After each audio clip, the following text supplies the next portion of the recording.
Baik, saya baca satu pertanyaan yang masih tersisa yang lalu ya. Dan ini masih berhubungan memang dengan bahasan dosa besar yang ke-42, masalah istri. Hukum istri yang tidak akur dengan mertua. Ibu tidak mau diajak tinggal satu rumah dengan mertua. Eh, Sementara suami ingin berbakti dengan orang tuanya. Jadi suami itu kalau mau bakti dengan orang tua tidak harus serumah. Dan sudah saya bahasakan pertemuan yang lalu dan ini selalu saya bahasakan dalam masalah manajemen rumah tangga, termasuk normalnya rumah tangga dalam menjalankan tafsir Allah. Firman Allah SWT yang berbunyi, A'udzubillahi minasyaitonirrajim, askinuhunna min haitsu sakantum min wujdikum wala tudarruhunna litudayyiqu alaihin. Kata Allah SWT kepada para suami, tinggalkanlah mereka para istri di tempat tinggal yang kalian tinggali. Kata ulama, adalah tempat yang dia usahakan sendiri. Makanya saya selalu tekankan itu, kalau sudah berumah tangga, paling lama seminggu awal menikah di rumah orang tua kita. Setelahnya sudah pindah, walaupun kos, nggak apa-apa. Jangan lagi tinggal sama orang tua, karena ibu kita punya pola hidup sendiri. Suka makanan tertentu, suka model rias rumah tertentu gitu kan. Maka jangan sampai istri kita nggak senang, akhirnya nggak cocok, ribut gara-gara itu. Makanya penyebab untuk tidaknya atau buruknya hubungan antara anak mantu dengan mertua ini harus di-cut. Salah satu fungsi utamanya adalah pisahkan tempatnya. Ya, ini kadang-kadang sulit sekali bersatu antara anak mantu dengan mertua. Dan si anak laki-laki boleh berbakti dengan cara yang lain.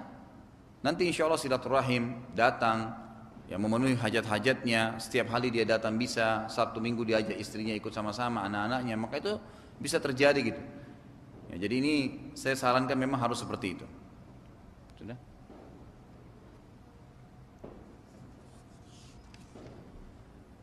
Wah ini panjang ini.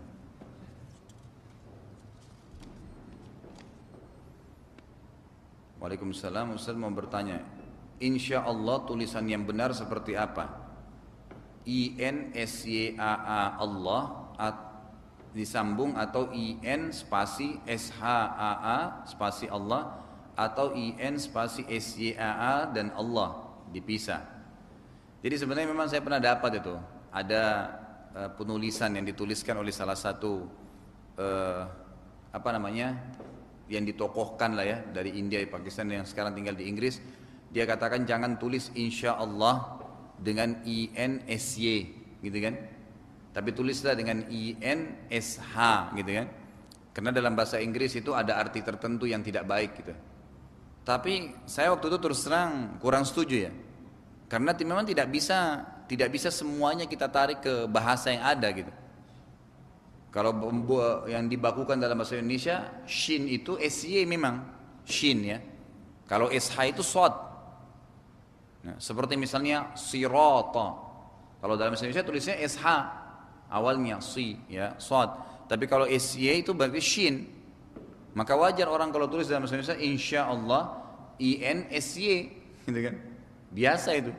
Dan saya lebih cenderung dengan penulisan kita, Allahu alam gitu kan. Tidak bisa semuanya kita tarik ke bahasa-bahasa yang ada karena nanti akan banyak sekali tafsiran makna yang tidak baik. Ya, otomatis begitu kalau kita tarik ke bahasa lain. Ya ini sudah ini. Dia bilang saya masih bingung mengenai hal ini karena ada beberapa teman yang menegur mengenai penulisannya. Jadi kalau menurut saya ikut saya tulisan Indonesia insya Allah sudah aman itu. Allah musta'an, sudah mulai ribut ya. Baik, sudah. Nanti kita lanjutin lagi insya Allah habis Isya seperti biasa tanya jawab. Subhanakallahumma bihamdika asyhadu an la ilaha illa anta astaghfiruka wa atubu ilaik. Wassalamualaikum warahmatullahi wabarakatuh.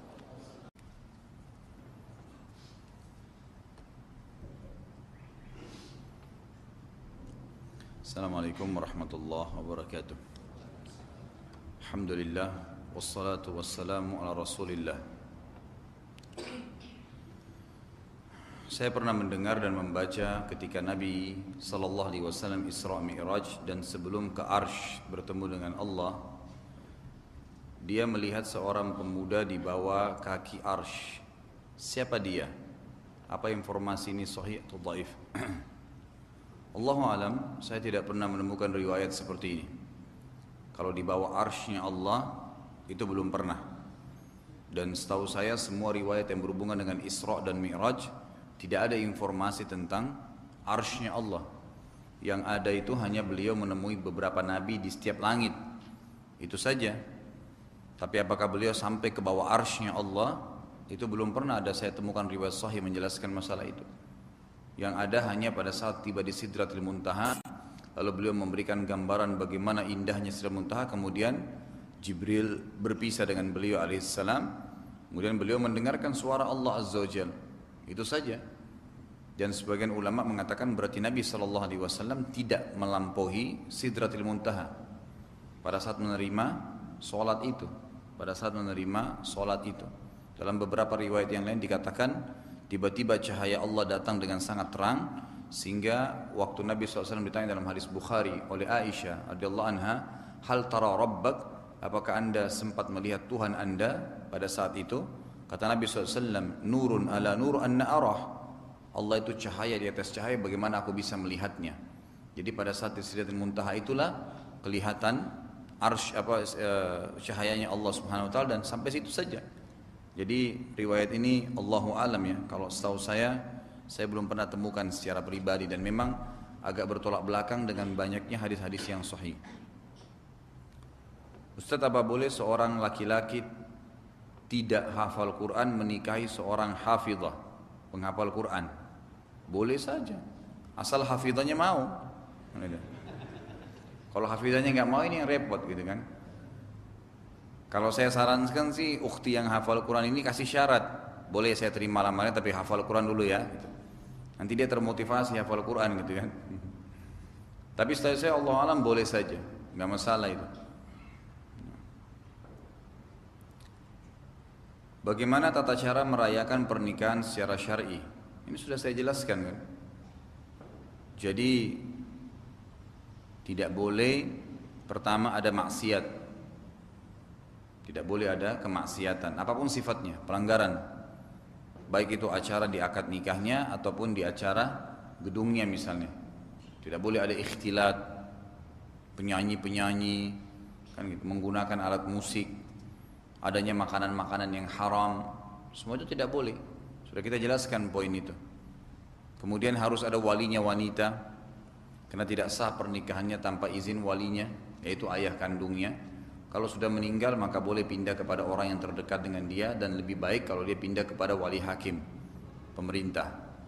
Kemudian yang ketiga, harus ada 2 saksi. Biasanya dari kerabat laki-laki 1 dan kerabat perempuan 1 yang terpercaya. Yang keempat, ada mahar. Mahar itu sesuatu yang diletakkan di depan antara wali dengan mempelai laki-laki yang akan mengucapkan kalimat ijab kabul. Kemudian sebagian ulama memasukkan kalimat ijab kabulnya, dan yang terakhir adalah masalah diiklankan sebagaimana sabda Nabi SAW dalam atau sebuah hadis beliau yang disampaikan kepada salah seorang sahabat, aulim walau bisyat, iklankan walaupun dengan seekor kambing saja, agar tidak jadi fitnah gitu. Minimal orang-orang dekat kita tahu kalau kita sudah pasangan suami istri yang benar gitu. Dalam proses ta'aruf, bolehkah saya melihat fisik calon istri saya, Ustaz? Yang dibolehkan hanya wajah sama telapak tangan. Kalau anda yang bahasakan fisik ini leher, dada, paha, wah ini nggak boleh semuanya, gitu kan? Jadi yang boleh hanya wajah sama telapak tangan, dan sudah saya jelaskan waktu itu kan. Melihat itu sudah cukup, karena Nabi SAW mengatakan, lihatlah sesuatu yang menarik dari orang yang akan engkau nikahi atau yang akan engkau terima nikahnya, untuk laki-laki dan perempuan gitu ya. Maka lihat sesuatu dan itu cukup sekali. Oh ya, saya suka karena kulitnya putih. Oh saya suka karena orang tingginya seperti ini misalnya. Oh saya suka karena alisnya. Cukup, selesai. Gak usah dibuka jilbabnya, periksa lehernya, periksa ada tai lalatnya atau tidak gitu. Semua itu tidak boleh dalam Islam gitu. Mengapa jika ini, kenapa semua pertanyaan masalah nikah ini? Babnya masalah silaturahim. Mengapa jika menikah pihak laki-laki harus menyediakan mahar? Ya karena itu perintah agama. Itu perintah agama gitu kan. Sebagai syarat, salah satu syaratnya dalam pernikahan. Sama kalau anda tanya, kenapa harus ada kalimat ijab kabul? Kenapa harus ada wali? Kenapa harus ada 2 saksi? Ya sama, jawaban sederhana, karena agama perintahkan. Otomatis kan begitu. Jadi kita tidak selamanya harus mencari sebab-sebab atau hikmah-hikmah sehingga baru kita mau amalkan, tidak. Memang dasar awalnya adalah karena agama perintahkan. Kenapa sholat asar 4 rakaat? Ya Allah yang perintahin 4 rakaat. Kenapa sholat tahajud di malam hari? Ya karena Allah yang perintahin kan gitu. Ada hikmah tidak ada hikmah itu tidak ada urusan, karena kita adalah orang-orang yang beriman pada Allah Azza wa Jalla. Gitu. Saya anak bungsu, cuma 2 bersaudara. Abang saya sudah menikah, nikah lagi. Dan tinggal di rumah sendiri, tidak sama orang tua. Ortu saya minta kalau saya menikah nanti tinggalnya di rumah orang tua saja. Alasan orang tua karena orang tua sudah tua dan pengen saya yang jagain di masa tua. Gimana Ustaz? Oh iya, saya laki-laki. Oh iya, baik. Ya dibahasakan baik-baik. Artinya bukan berarti dengan kita pindah rumah tidak perhatian dengan orang tua. Lebih baik lagi memang kalau pasangan hidup kita, misal calon istrinya, memang dibahasakan, ini ibu saya sudah tua, ayah saya sudah tua, saya pengen tinggal bersama mereka. Kalau dari awal sebelum nikah dia setuju, maka sabda Nabi SAW berlaku, al-mu'minuna ala syurutihim, orang mukmin harus patuh dengan syarat yang telah disepakati gitu kan. Tapi kalau saran saya, misal ya, umumnya sih ya, ada juga di antara anak mantu yang alhamdulillah bisa sabar kan, hadapi mertuanya, bahkan diurus seperti orang tua sendiri, itu sudah sangat luar biasa. Idealnya begitu. Tapi kalau enggak misalnya, maka saran saya tetap tinggal di rumah lain gitu kan. Apalagi kalau calon mempelai ini tidak setuju misalnya, ya, memang merasa kurang nyaman, maka cari tempat sendiri, tapi tunjukkan kepada orang tua bakti kita. Dengan cara tiap hari tetap ada di situ hadir, penuhin kebutuhannya, siapkan siapa orang yang bisa temanin dia gitu kan. Mengenai poligami, Ustadz pernah sampaikan bahwasanya poligami dilakukan hanya ketika suami istri mencapai tingkat keimanan rumah tangga, keimanan yang paling tinggi. Mohon konfirmasi apakah pengertian saya seperti ini sudah benar. Iya benar. Iya benar. Salah poligami itu kalau dia menikah lagi kemudian dia rusak rumah tangganya yang awal gitu kan. Mestinya bisa dia rangkul semuanya. Poligami yang sehat adalah poligami di mana para istri bisa membangun ukhuwah, persaudaraan di antara mereka. Dan disitulah peran aktifnya si suami. Harus Anda bisa lakukan itu. Jangan menambah pasangan kalau kita nggak bisa membina gitu kan. Memang harus kita ekstra menambah pegawai, berarti harus menambah gaji kan gitu. Menambah ekstra perhatian pasti. Menyita waktu lebih banyak otomatis. Ya begitu juga dengan membangun rumah tangga baru. Salah kalau orang berumah tangga itu kemudian dia rusak rumah tangga awalnya misalnya gitu kan. Atau juga jangan pernah poligami niatnya itu karena ingin berbangga-bangga. Tidak ada orang yang begini niatnya kecuali hancur rumah tangganya pasti. Ya cerai ya ribut, tapi kalau niatnya karena Allah dan Rasulnya, kita akan temukan orang seperti ini tidak buru-buru dalam melangkah, bukan karena hawa nafsu. Memang sudah sampai pada tingkat betul-betul dia sudah merasa mapan dengan rumah tangga awal dan dia merangkul istrinya bersama dia, gitu kan? Merangkul istrinya bersama dia untuk membangun sama-sama contoh poligami yang dibolehkan dalam Islam. Ya. Anda juga yang belum poligami nggak usah khawatir kok. Laki-laki di sini walaupun istrinya cuma satu sudah poligami. Tahu kenapa? Karena kita sudah punya istri di surga. Itu ada hadisnya itu. Hadis sahih riwayat Bukhari. Ini mohon maaf akhwat di belakang ya. Saya terpaksa sampaikan hadisnya ini. Jadi kata Nabi SAW, kalau seorang istri durhaka dengan suaminya, maka istrinya dari bidadari di surga berkata, semoga Allah menghukummu. Jadi yang di bidadari itu mendoakan buruk, gitu kan? Sesungguhnya dia hanya mampir di tempat kamu dan akan datang kepada kami. Jadi sudah aman, tidak usah khawatir. Senyum ya. Bidadari lagi gitu. Apakah tingkat keimanan berbeda dalam kondisi seperti dalam rumah tangga, sholat dan puasa? Sebenarnya kondisi iman itu dia hanya bertambah dengan ketaatan, berkurang dengan kemaksiatan. Sementara dalam rumah tangga ada ketaatan, dalam sholat ada ketaatan, puasa ada ketaatan, baca Quran ada ketaatan, semua rangkaiannya tidak bisa dipisah, satu sama yang lain terhubung gitu. Pada saat kita rangkul semuanya, ya zikir jalan, ya baca Quran jalan, ya sholat jalan, ya sunnah wajibnya jalan gitu kan, puasa jalan, maka makin tinggi imannya kan gitu, makin luar biasa ya, karena dia banyak sekali ibadahnya. Karena ulama sudah sepakat mengatakan iman itu yazidu bil ta'a wa yanqus bil ma'siyah. Iman itu akan bertambah dengan ketaatan dan berkurang dengan kemaksiatan. Kalau kita bermaksiat pasti drop iman kita. Kita biarkan maka makin drop, dan itu berbahaya. Sulit tuh. Kalau ada seseorang di antara kita sudah pernah sampai pada tingkat iman tertentu, misal antum sadar karena misalnya hadir di majelis ilmu atau pernah dengar tentang neraka misalnya. Lalu kita sadar, kita lalu mulai menjaga iltizam, mulai kita menjaga hukum agama gitu. Ternyata kita drop, suatu waktu kita futur. Futur itu kayak orang yang drop imannya karena buat maksiat. Maka untuk kembali kepada tingkat iman yang pertama itu butuh dongkrakan yang lebih kuat daripada dongkrakan awal gitu. Makanya menjaga stabilitas iman itu lebih mudah daripada nanti mau mengembalikan dia lagi setelah dia turun gitu. Gitu kan. Bagaimana hukum menggunakan parfum yang beralkohol? Sudah sering saya ulangi ini, tidak ada masalah. Ya, karena alkohol itu sifatnya najisnya cuma maknawi. Dia najis tapi tidak menajiskan. Makanya dia boleh dipakai untuk pengobatan luar, internal tubuh. Maaf, eksternal tubuh ya, di luar tubuh. Kayak misalnya orang lagi luka dibersihkan alkohol supaya kumannya mati, itu nggak masalah. Parfum boleh dipakai. Dari mana dalilnya? Hadis Bukhari. Waktu turun firman Allah Subhanahu wa taala tentang pengharaman khamr, innamal khamru ya, wal maisiru wal ansabu azlun min amali syaitan fajtanibu la'allakum tanta'un. Maka sesungguhnya khamar itu kan judi, menggantungkan nasib dengan berhala, itu perbuatan syaitan. Maka tinggalkanlah. Tidakkah kalian berhenti? Pada saat turun firman Allah fala tantahun, tidakkah kalian berhenti? Maka dalam hadis Bukhari dikatakan semua sahabat langsung mengatakan, dan Umar pemimpinnya, intahina, kami telah berhenti. Lalu mereka memecahkan semua kendi-kendi khamar mereka sehingga membasahi baju-baju dan seluruh jalan Madinah basah dengan khamar. Lalu pada saat dikumandangkan azan, mereka sholat tanpa mencuci baju mereka. Antara khamar ada alkoholnya, kan gitu.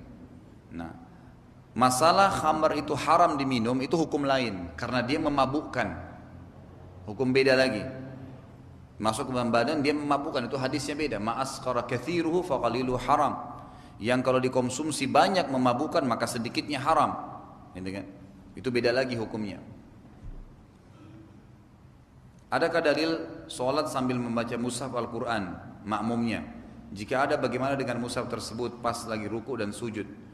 Ulama sebenarnya mengatakan dibolehkan ini. Ada sebagian yang mengatakan dibolehkan memegang Al-Quran kalau itu sifatnya sholat sunnah. Beranjak daripada banyak dalil, diantaranya adalah hadis yang sahih kata Nabi SAW, almar'u maliku linafilati, seseorang pemilik sholat sunnahnya. Jadi kita kalau lagi sholat sunnah bisa kita batalin semau kita, boleh saja, tapi kehilangan pahala kan.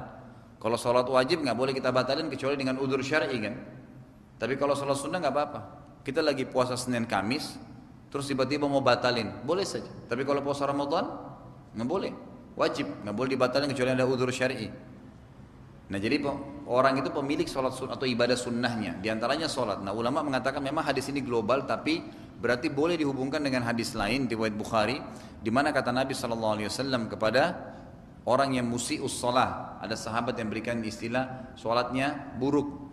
Jadi karena buru-buru gerakannya, maka kata Nabi SAW, kalau kau ingin sholat berdirilah dengan tegak, menghadap ke kiblat, lalu arahkan matamu ke tempat sujud, lalu bacalah. Ya. Saksi bahasanya itu hadisnya panjang, diantaranya tsummakra ma tayassar laka minal Qur'an. Kemudian bacalah apa yang telah termudahkan untukmu dari Al-Qur'an. Kata-kata tsummakra, sebagian ulama mengatakan berarti dia boleh membaca Al-Qur'an. Karena disuruh baca ayat memang. Ya ini untuk menghindari orang yang memang sedikit hafalannya, misalnya cuman setiap sholat selama 20 tahun inna ataina wal asri terus gitu kan. Maka mungkin dia pindah di surah-surah lain. Itu lebih baik kalau dia hafal. Seperti kalau lagi sholat tahajud gitu kan, atau imam lagi membaca mengkhatam Al-Quran di Ramadan lalu dia sambil melihat. Ini ada sebagian pendapat yang membolehkan ya, karena istidlalnya tadi yang saya katakan itu. Tapi tidak ada juga yang mengatakan tidak boleh mutlak, karena itu mengganggu konsentrasi mata kita dari tempat sujud. Sementara ada hadis yang menyuruh kita tidak boleh mengalihkan mata dari tempat sujud, yang berbunyi Allah dan malaikatnya terus memberikan salam kepada orang yang tidak mengalihkan matanya dari tempat sujudnya, gitu kan? Itu ada fadilah sendiri. Maka ada yang mengatakan tidak boleh ini sebenarnya megang mushaf, megang Quran. Dan yang mengatakan boleh malah terbuka lebar itu. Bukan cuma makmum, imamnya pun dibolehkan oleh pendapat pertama ini. Mereka boleh meletakkan Quran yang besar di dekat tempat sujudnya yang bisa kelihatan untuk dia baca ayat lebih panjang misalnya, tapi di sholat sunnah. Kalau masalah bagaimana dia ruku atau bagaimana dia sujud, ya mekanismenya bisa, umumnya si orang yang pegang Quran itu biasa Quran kecil kan, tidak mungkin Quran besar sementara dia sholat. Jadi yang ukurannya lebih kecil, maka lebih mudah, bisa dilipat dan ditahan aja, dipegang, dibuka lagi pada saat berdiri. Ustaz, jika kita berziarah kubur, orang yang sudah meninggal bisa melihat atau mendengar kita enggak? Enggak bisa. Sama sekali enggak bisa. Itu sesuai dengan firman Allah Subhanahu wa taala. Allah Subhanahu wa taala mengatakan dalam Al-Qur'an, "A'udzubillahi minasyaitonir rajim, innaka la tusmi'u man fil kubur." Kau tidak akan pernah bisa mendengar apa yang terjadi di kuburan, dan mereka juga tidak bisa mendengar kamu. Tetapi mereka mendapatkan informasi tentang kerabatnya dari para malaikat. Sebagaimana sudah pernah saya sampaikan, kan ada 2 orang sahabat, masih ingat kisahnya, yang mereka saling janjian, siapa yang mati duluan di antara kita, kalau diizinkan sama Allah, datang ke mimpi temannya. Meninggallah salah satu di antara mereka, kemudian malamnya mimpi temannya ini, datang dia. Lalu ditanya oleh temannya masih hidup, apa yang Allah lakukan dengan kamu? Dia bilang, alhamdulillah Allah sudah ampuni saya. Tidak terjadi interaksi seperti kita di dunia, tapi seperti hanya hal-hal poin-poin penting saja gitu. Lalu kata yang masih hidup ini, saya tiba-tiba melihat ada berwarna hitam, titik hitam di lehernya teman saya. Lalu saya tanya, apa itu di leher kamu? Lalu dia bilang, ini utang saya sebanyak 50 dirham kepada salah satu Yahudi di Madinah yang belum sempat saya bayar. Maka saya minta tolong kepada kamu untuk membayarkannya, dan uang itu saya letakkan di ruang tamu saya, berada di tempat ini, gitu kan. Namanya Yahudi itu si Fulan.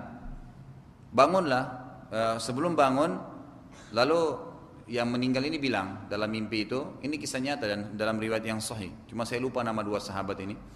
Lalu yang sudah mati di mimpi itu bilang, ketahuilah bahwasanya semua yang terjadi pada kerabat kami itu disampaikan kepada kami, sampai-sampai ada seekor kucing kami di rumah yang mati ya beberapa hari lalu. Jadi ceritanya ini bukan, mohon maaf tadi saya keliru ya, bukan malamnya dia mimpi, beberapa hari setelahnya, karena kisah ini menjelaskan ada kucing yang mati beberapa hari lalu di rumah kami dan diinformasikan kepada saya. Bangunlah temannya ini, si sahabat yang masih hidup, lalu kemudian dia ke rumahnya, temui istrinya dan anaknya temannya yang mati ini, lalu dicari, disampaikan mimpinya, lalu dilihat betul yang disampaikan di situ ada, di ruang tamunya ada tempat lubang, dilihat ada karung kecil, ternyata memang ada isinya 50 dirham, dan didatangi orang Yahudi yang disebutkan namanya dalam mimpi, lalu diantar, memang betul dia katakan ada utangnya. Setelah itu lalu dia kembali lagi ke rumah istri si temannya yang mati, dan dia bilang begini, apakah ada sesuatu yang terjadi di rumah kalian? Kata yang istrinya, enggak ada, hanya saja beberapa hari lalu kucing kami mati. Berarti kan sesuai dengan informasi yang disampaikan dengan kerabatnya yang sudah meninggal. Jadi sampai informasi kepada mereka. Juga sabda Nabi SAW dalam hadis yang sahih, dimanapun kalian memberikan salam kepadaku, maka akan disampaikan kepadaku. Bukan ruhnya Nabi SAW datang, tapi disampaikan oleh malaikat. Pertanyaan berikutnya, jika nanti di yaumul hisab, timbangan amal baik kita lebih sedikit dari timbangan amal buruk, apakah kita akan tetap disiksa dalam neraka? Sebab ana bertaubat baru sebentar, khawatir kelak timbangan amal baik ana lebih sedikit dari amal buruk, mengingat begitu banyaknya waktu yang sudah disia-siakan. Ada hadis Nabi SAW, ini berita gembira bagi orang-orang yang beriman. At-taubah tajubbu ma qablaha. Taubat akan menghapuskan kesalahan yang lalu. Kalau anda sudah taubat kepada Allah Azza wa Jal, kita bermaksiat selama 30 tahun, taubat nasuha, insya Allah 30 tahun itu bersih, nggak ada masalah, nggak ada dosa lagi. Jadi tinggal yang ditimbang nanti adalah amal soleh kita ke depan dan dosa yang kita kerjakan setelah taubat itu. Jadi nggak usah khawatir. Tapi kita kekurangan derajat di surga. Beda orang yang 30 tahun sholat 5 waktu dengan orang yang baru taubat tahun lalu kan gitu. Nggak mungkin sama, secara kuantitas memang sudah beda. Apalagi kalau kita bicara kualitasnya memang bagus gitu kan. Maka beda, tapi tidak ada masalah. Minimal anda selamat dari azab dan masih bisa mengejar derajat-derajat di surga dengan sisa umur yang ada gitu.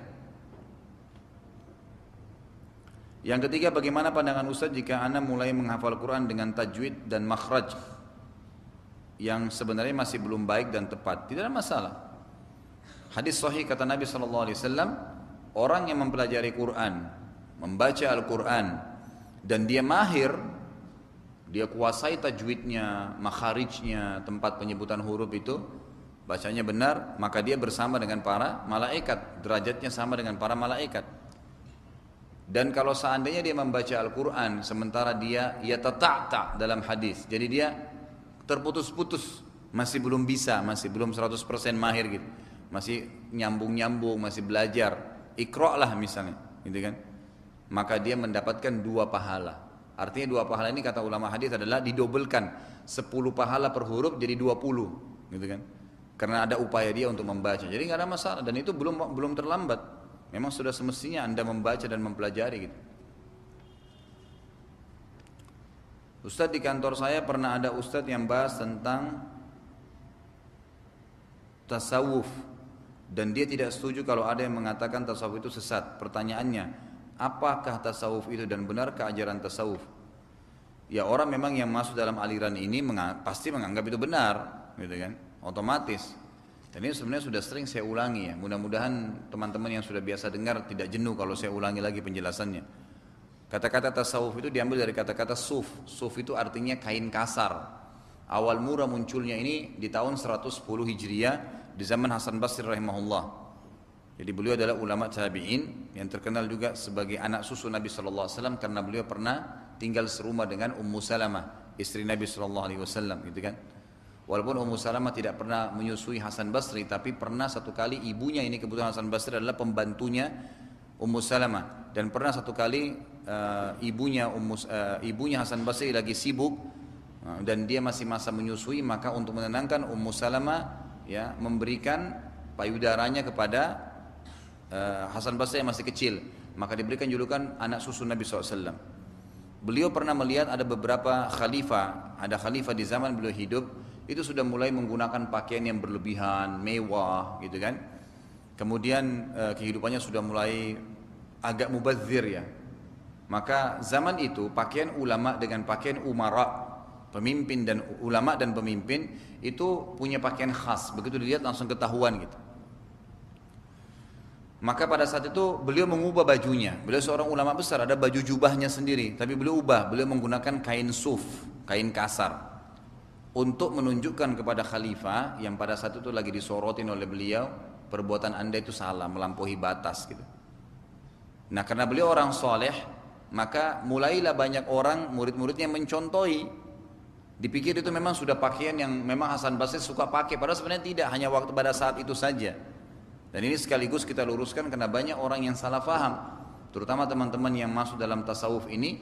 Mereka anggap bahwasanya tasawuf itu harus kita baju yang kumuh, harus makannya roti kering, itu kan, tidak boleh mencintai dunia.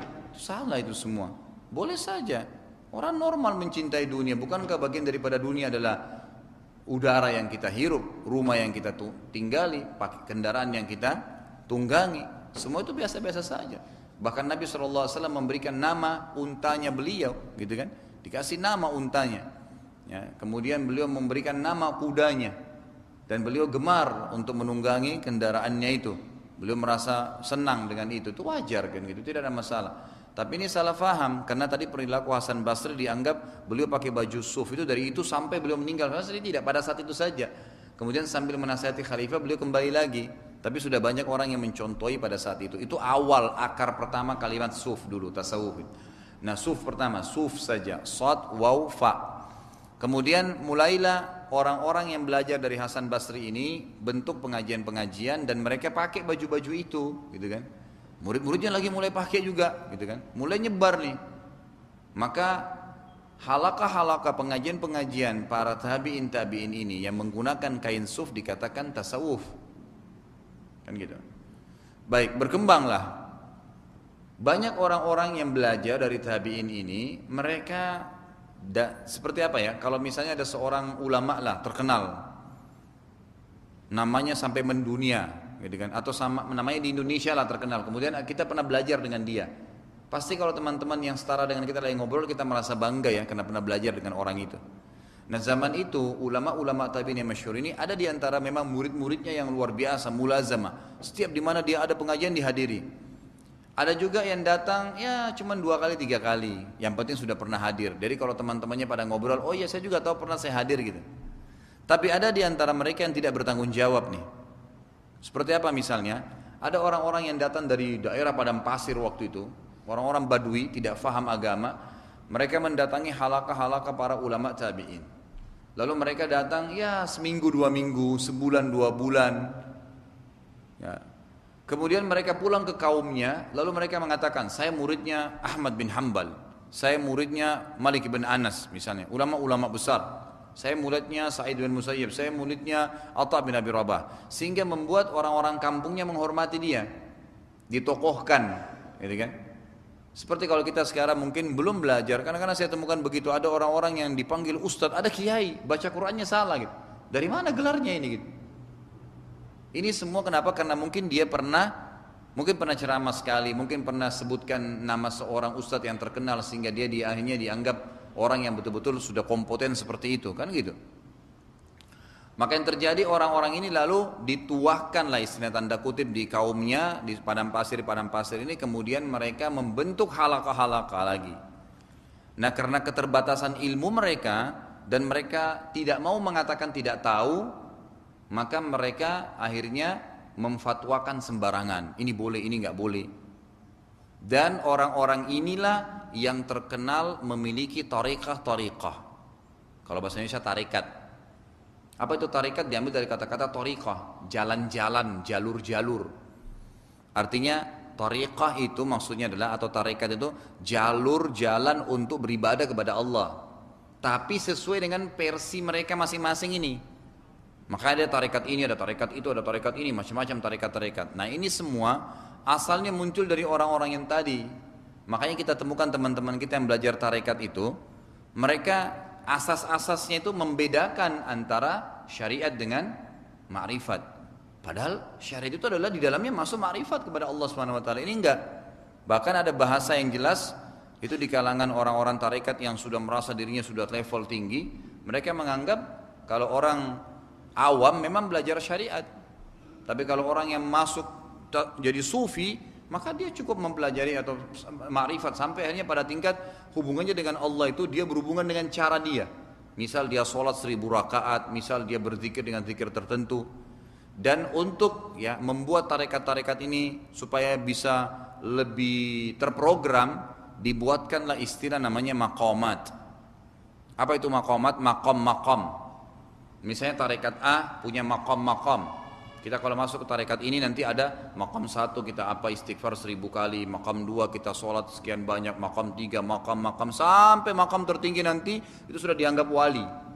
Dan umumnya kalau sudah sampai pada tingkat wali itu luar biasa, bisa terhapus syariat dari dia, nggak butuh syariat, dia berhubungan dengan Allah langsung.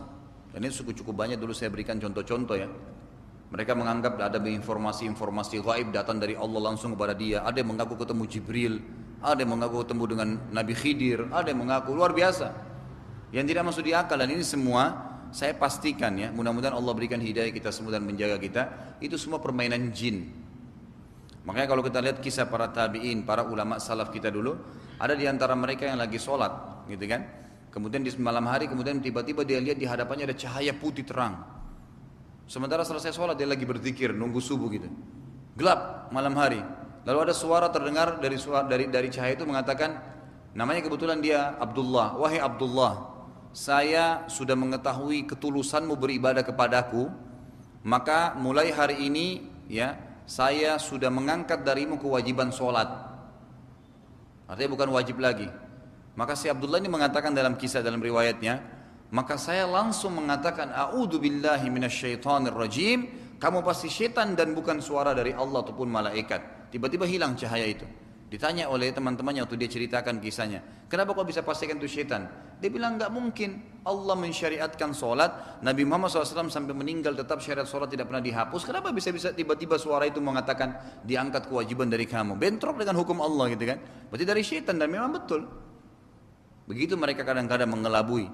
Makanya saya pernah ketemu dengan salah satu tokohnya waktu itu di kota Makassar itu. Ngobrol, dia biasa konsultasi dengan saya, tanya-tanya masalah agama gitu. Saya juga tadinya tidak tahu kalau dia salah satu tokohnya gitu kan. Tapi saya tahu dia masuk di dalam salah satu tarekat tertentu, saya nggak usah sebutin. Lalu dia ngobrol-ngobrol sama saya. Dia selalu bilang di tempat ini sering datang berita gaib nih. Saya kalau salat 2 rakaat saya langsung dapat ilham. Wah ini luar biasa yang dapat ilham gitu kan. Nah, Nabi SAW aja waktu menunggu berhadap agar diberikan kemenangan di perang Badar, beliau sampai berdoa sampai luar biasa gitu doanya, sampai Abu Bakar mengatakan, ya Rasulullah, ya kasihani diri anda. Kata Nabi SAW, tidak Abu Bakar, sampai Allah memastikan aku mendapatkan apa yang aku inginkan. Terus beliau berdoa alaihissalam. Terus ini orang cuma berdoa sekali atau salat 1 kali langsung kemudian dapat petunjuk macam-macam dari Allah gitu. Ada yang mengaku ketemu Jibril.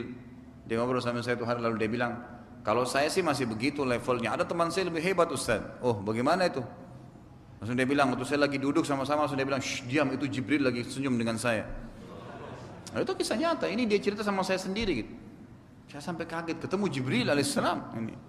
Yang ketemu Jibril itu hanya nabi-nabi gitu kan. Dan orang yang Allah pilih, ini luar biasa. Di kota Makassar Jibril sempat datang ini. Nah, ini perlu dikasih predikat gitu kan, kota Makassar ini. Nah, kebetulan karena saya dari sana gitu. Nah ini yang terjadi, ini dari mana semuanya? Maka saya memang sarankan untuk tidak dipelajari. Sekarang dikembangkan tuh, sampai masuk ke pasar sarjana, sampai ada kurikulumnya, dan diangkat-angkat semua itu. Saya waktu ngambil S2 itu sampai dosen saya, mohon maaf saya bahasakan ini, dosen saya kebetulan dokter, dia sampai sulit untuk ngomong di kelas itu gara-gara saya berikan wacana gitu. Dia sampai mengangkat banyak sekali, diantaranya Khallaj. Khallaj itu salah satu orang yang pernah mengatakan ana huwa wa huwa ana. Jadi tokoh yang dianggap luar biasa dalam sufi itu adalah seorang bernama Khallaj. Khallaj ini pernah berkata, saya adalah Tuhan, Tuhan adalah saya. Dipenggal lehernya oleh Mu'tasim, khalifah pada zaman itu. Ini orang sudah kufur, mengaku dirinya Tuhan, Tuhan bisa masuk ke badannya. Bagaimana bisa itu? Tidak mungkin. Dipenggal kepalanya, tapi dianggap dia orang yang berprestasi. Dia adalah tokoh yang diceritain kisahnya bagaimana. Loh ini orang dipenggal kok, dikisas. Karena dia syirik gitu kan. Dianggap tidak normal di zamannya dulu tuh. Di zaman Abbasiyah. Tapi kita sekarang dijadikan kurikulum di S2. Wah luar biasa. Mau juga di Indonesia muncul halaj-halaj yang lain ya. Kita siapin pedang kalau begitu. Bahaya sekali itu ngaku Tuhan. Kurang lebih seperti itu. Kalau saran saya jangan dipelajari. Tidak perlu kok. Jangankan Anda pelajari ilmunya sekarang yang lagi dikembangkan. Sedangkan di pengajian saya, mohon maaf saya bahasakan ini, ada pernah yang hadir, Ustaz saya boleh nggak hadir di pengajian Ustaz, lalu saya hadir lagi di pengajian-pengajian lain, ada tarekat apa, ada pengajian Syiah, ada pengajian ini. Saya bilang jangan, nggak bisa. Anda akan hidup dalam keadaan bingung nanti. Kan gitu. Nanti di sini hadir, oh paham ini, sunnah. Nanti pindah lagi di sini, oh ternyata boleh toleransi ya. Oh ternyata di sini boleh caci maki sahabat ya. Wah ini kacau balau semuanya.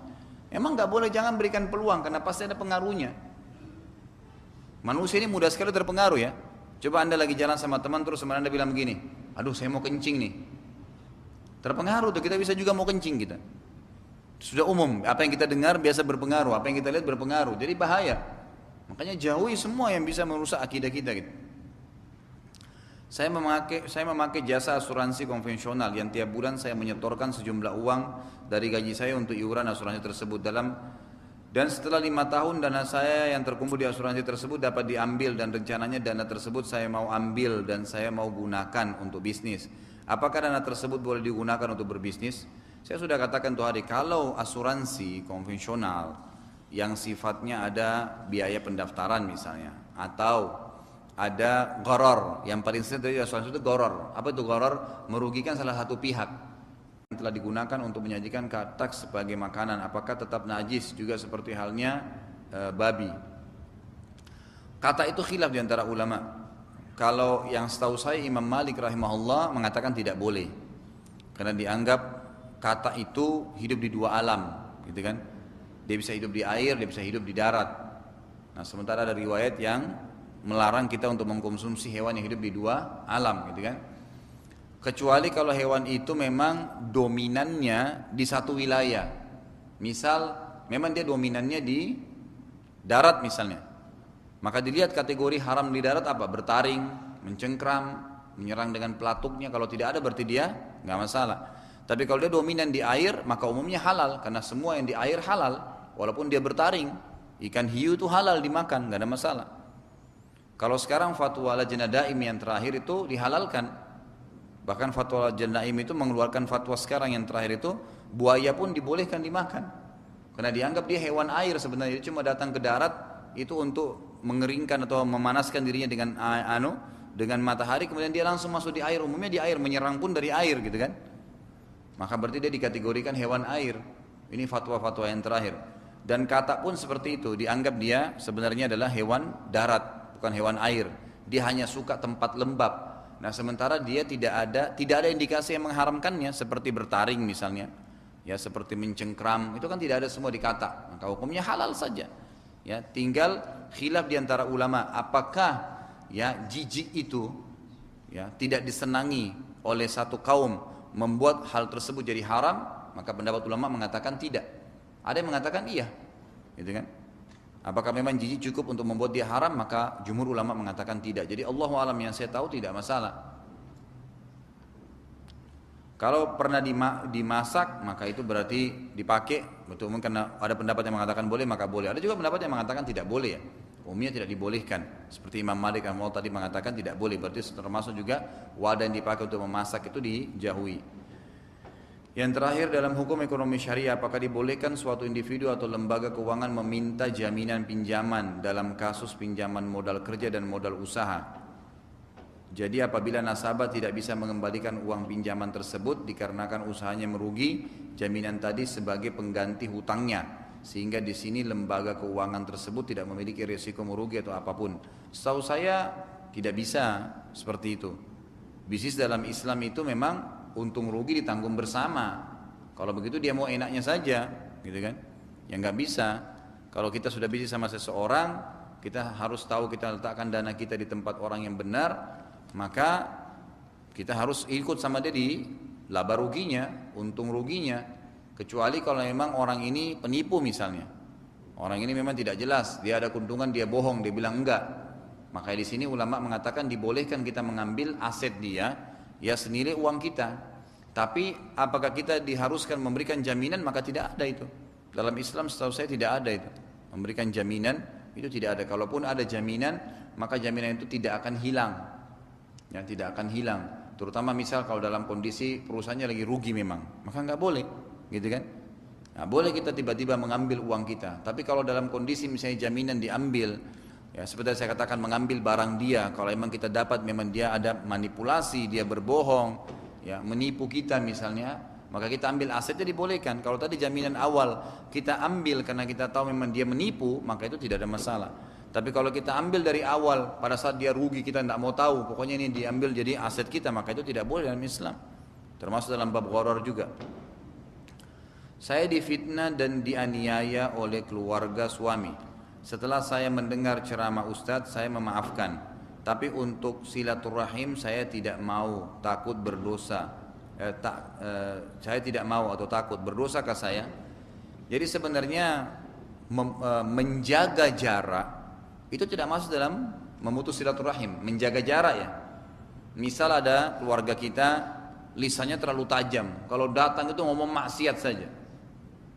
Maka bagaimana caranya saya supaya tidak putus silaturahim? Ya tetap assalamualaikum salam. Tetap kalau dia sakit dijenguk sebatas jalankan sunnah. Tetap kita kalau diberikan makanan hadiah kita balas dengan hadiah. Tetap seperti itu, tapi bukan berarti menjadi orang yang dekat keseharian bersama-sama. Jadi bukan berarti Anda menjaga jarak berarti putus silaturahim gitu kan. Termasuk jangan sampai tidak datang gitu kan. Kalau apalagi kalau diundang ya, karena undangan itu hukumnya wajib dalam Islam. Amalan apa yang sesuai dengan sunnah untuk sebelum atau sesudah kelahiran anak perempuan? Sebenarnya tidak ada beda antara anak laki-laki dan anak perempuan. Kalau sebelumnya belum ada riwayat yang menjelaskan ada amalan khusus gitu. Tapi sebagian ulama berijtihad mengatakan dianjurkan ya, karena sekarang sudah ada teknologi canggih gitu kan. Bayi itu ternyata berpengaruh juga ya kepada ketaatan dan kesolehan ibunya serta ayahnya ya, termasuk uang yang dimasukkan halal atau tidak. Itu berpengaruh semua kepada anak-anak. Kapan uang yang masuk itu halal. Kemudian juga orang tuanya dalam keadaan saleh, ya tetap hamil sujud kepada Allah Azza wa Jalla, berdoa, berzikir, membaca Quran, maka itu berpengaruh kepada janinnya.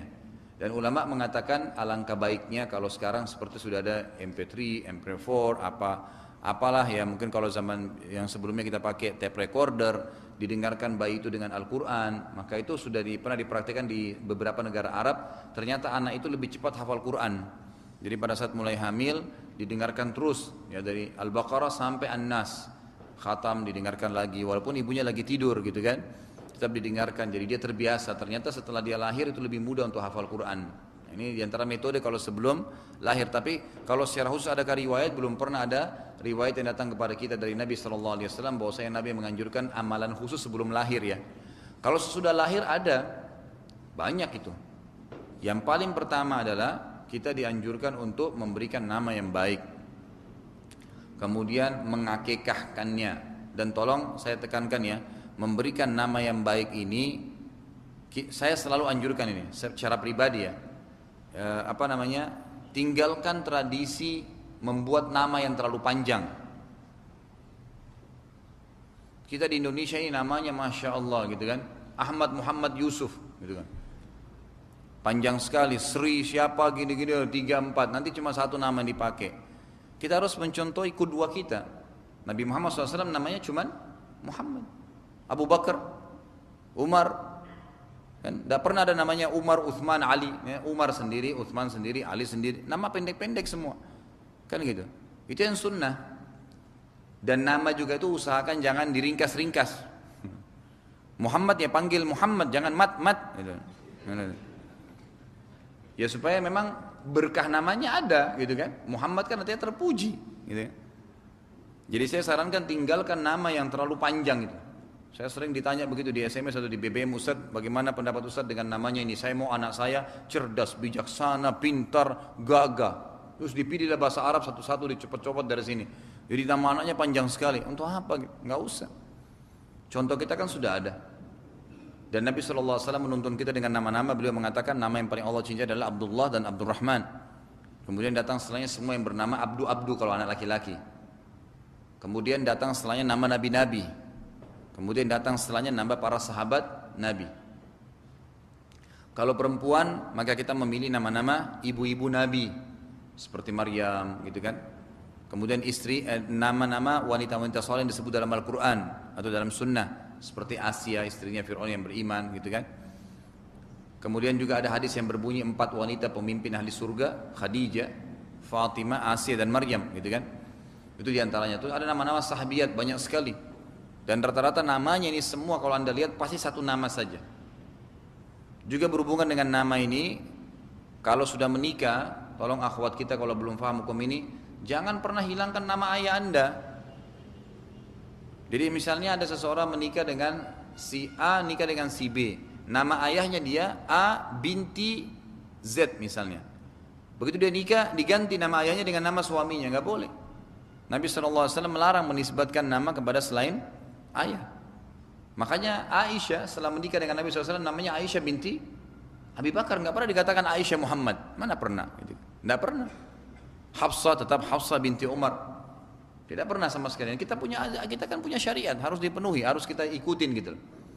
Jadi pilihlah nama-nama yang benar. Dan tidak ada masalah orang Indonesia tapi namanya nama Arab. Kenapa memang? Karena masalah. Kita kan memilih nama-nama yang baik ya.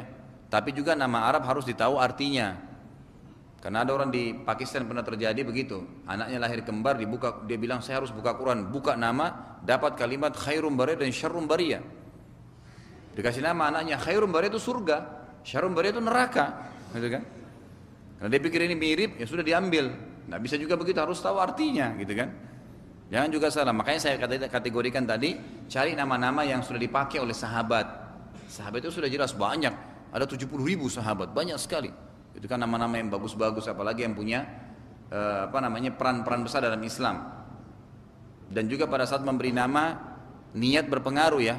Kalau ada orang memberikan nama, dia cari satu orang, seperti sekarang misalnya ada toko-toko yang terkenal di dunia, tapi tidak baik ibadahnya, lalu dia bangga anaknya dikasih nama itu dengan contohnya supaya seperti itu. Nanti jadi begitu juga, nanti bahaya.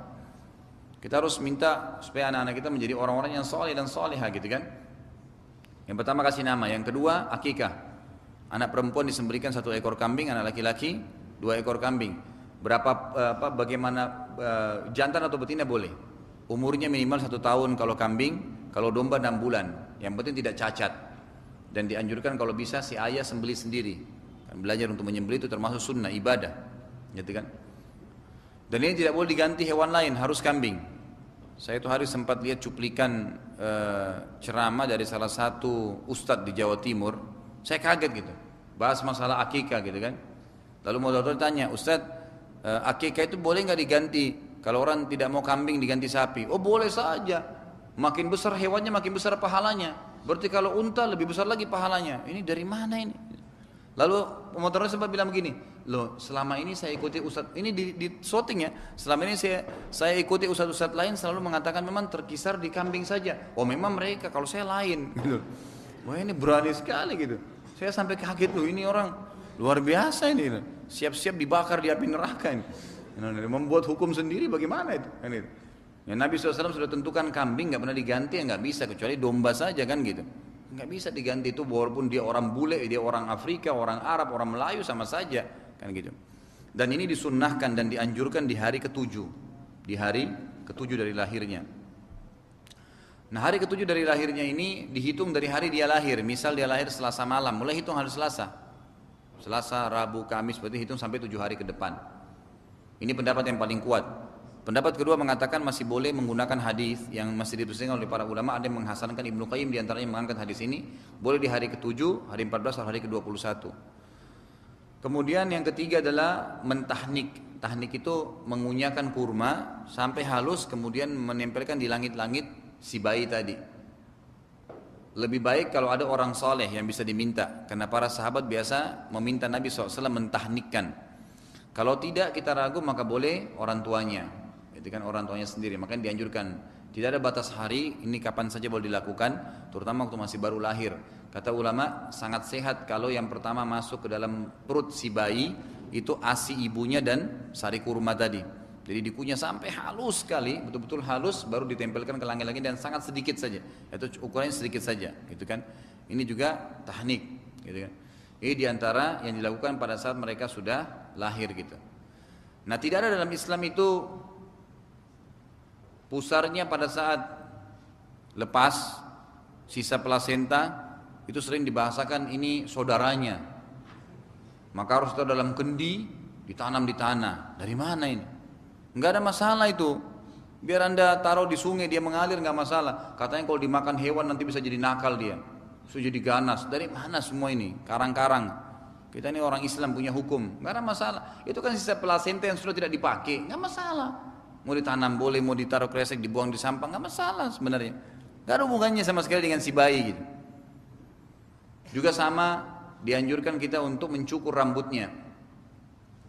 Ini sama pada hari yang sama, hari ke-7 diberikan nama, diakikahkan, gitu kan. Kemudian dicukur rambutnya. Yang dicukur rambutnya ini dianjurkan agar sampai habis, kemudian ditimbang dengan timbangan perak atau emas. Kira-kira berapa gram beratnya, dinilai pada hari itu perak berapa, lalu disodokahkan jumlahnya. Lalu disodokahkan jumlahnya, laki-laki perempuan sama saja. Umumnya sih biasa kalau rambut bayi itu kurang dari 1 gram atau 1 gram ya, maksimal. Biasanya begitu, maka kita nilai berapa diinfakkan di jalan Allah Subhanahu wa ta'ala. Sisanya tinggal masalah pendidikannya, pendidikan agama, bagaimana kita mendidiknya dengan cara yang baik.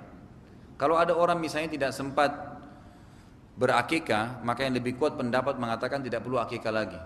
Jadi jangan lagi ada yang bertanya, kalau saya sudah besar tidak akikah orang tua saya dulu, saya akikah lagi enggak usah akikah, enggak apa-apa kan gitu. Sudah lepas kok dari hukumnya. Karena lebih kuat pendapat mengatakan kalau lewat dari hari yang telah ditentukan oleh Nabi SAW hari ke-7, berarti sudah gugur hukum kewajibannya kalau dia tidak punya kemampuannya. Manakah yang lebih baik antara menyambung silaturahim dengan telepon atau berkunjung?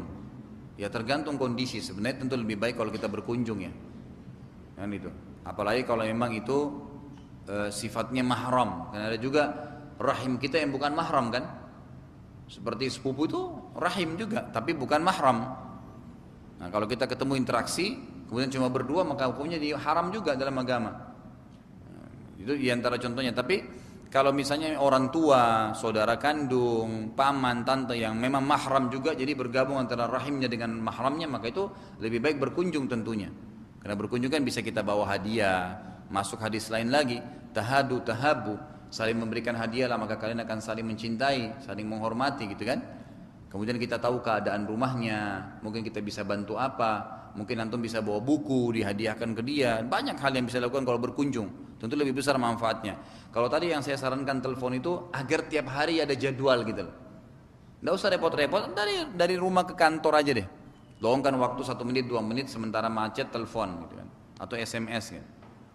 Jika ada zakat harta senilai 1 juta, manakah yang lebih baik antara memberi kepada satu orang fakir dekat rumah yang bisa dipergunakan sebagai modal atau memberikan kepada sepupu yang miskin yang totalnya ada 10 orang?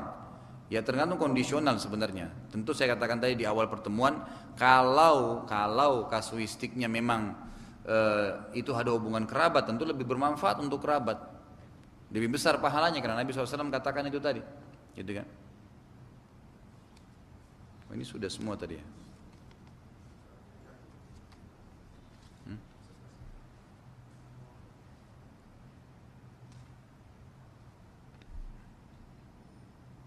Sudah juga ini. Alhamdulillah kalau sudah habis. Ini belum.